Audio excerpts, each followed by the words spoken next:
Actually, I have more thoughts on the LDS garment change.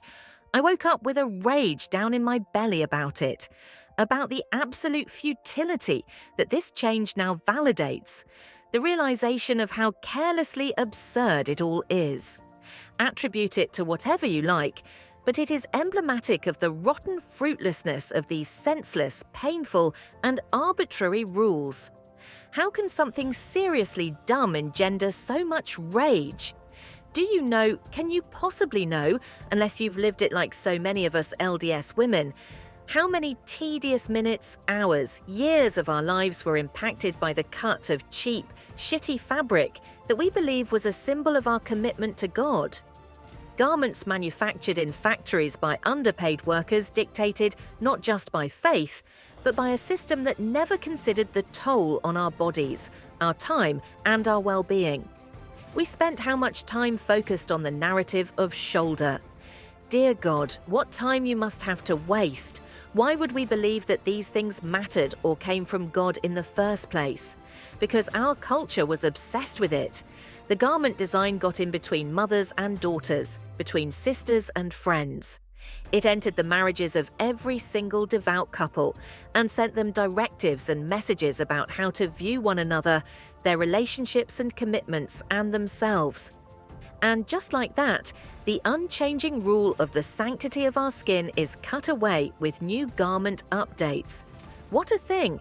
Such a stupid, hollow thing where many of our faithful will argue that it's small and insignificant and continuing revelation, and whatever arsenal they will continue to expend on something that is both so tedious and full of tremendous magnitude.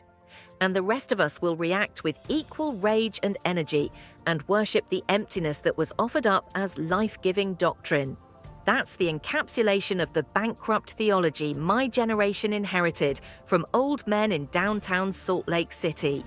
Dudes whose best crack at God was a laborious amount of effort expressed in sermons, pamphlets, and endless activities and performances of the dangers of women's shoulder. All because they clearly lacked the skills, the will, and creativity to come up with theology that actually propelled us towards being better people, instead of turning our shame internally at ourselves. So much time wasted trying to find clothes that covered my shoulders. So much twisting of my brain to make these covenants reflect in the public performance of fashion. So much signaling to others to stay in line. So much shame.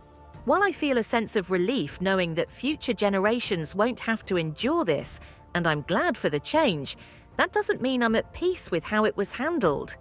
It was a weird and, frankly, creepy rule, one that poisoned our men with reinforcements and bad ideas about the female body. It's one that allowed women to literally measure someone's worth by the length of their clothing. And just like that, all the damage, weirdness, and unmeasurable, futile, stupid suffering will be swept away. Here's what this change actually tells us. Mormonism, despite all of its grand promises, is a tribute to the mediocrity of old men. Yeah, good for future women. Truly, truly. No one should endure that. But those of us who wore out our truly terrible collective sexual dysfunction on our backs, we're never getting that back unless we claim it. And even then, to see how absolutely pointless this is the exact reason I will never stop having my rage aimed to match the tediousness of the most hollow, insignificant nonsense that we grew up thinking God cared about.